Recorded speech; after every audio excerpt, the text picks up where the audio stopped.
అక్క మీ ఇంట్లో oxygen cylinder extra ఉన్నదా? మాది అయిపోయింది, నింపియంగానే ఇస్తా గానీ. ఏవండి, ఇప్పుడే వార్తలలో చూసినా గా దుఃఖంలో ఏదో ఆఫర్ పెట్టిండట, వస్తప్పుడు ఓ 10 సిలిండర్లు పట్టుకరాన్రి. స్టాప్ స్టాప్, బండాపు, నీ ఆక్సిజన్ మాస్క్ ఏది? 1000 రూపాయలు ఫైన్ కట్టు. ఏంది అట్లా చూస్తున్నారు? ఏదో సినిమా కథ కాదు, ఏరే గ్రామం మీద కూడా కాదు. రేపు గిట్లనే అవుతుందో ఏమో మరి.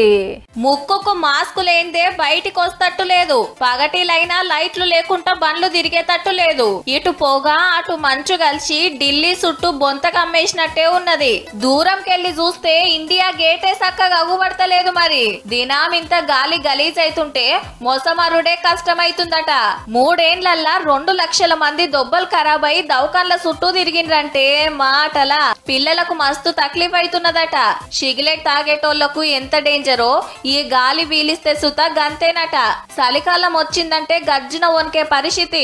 పెట్రోల్ డీజిల్ బండ్లు తగ్గిస్తున్నా, బంగ్లాలు కట్టుడు బంద్ పెట్టించినా, గాళ్లకు నీళ్లు పిచికారీ చేస్తున్నా ఫాయిదా అయితలేదు.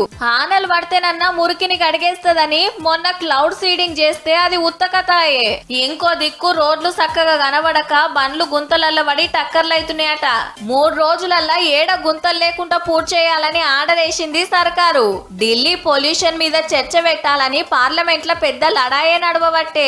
छोटे छोटे बच्चे धमा वाले मर रहे हैं, बुजुर्ग लोग मैं जैसी बहुत सारे हैं, उनके लिए भी मुश्किल है. ఏం చేస్తారో ఎట్లా చేస్తారో గానీ పరిస్థితి గిట్లనే ఉంటే ఇక రాజధానిలా ఆక్సిజన్ బుడ్లు తలిగించుకొని తిరగాల్సిందే.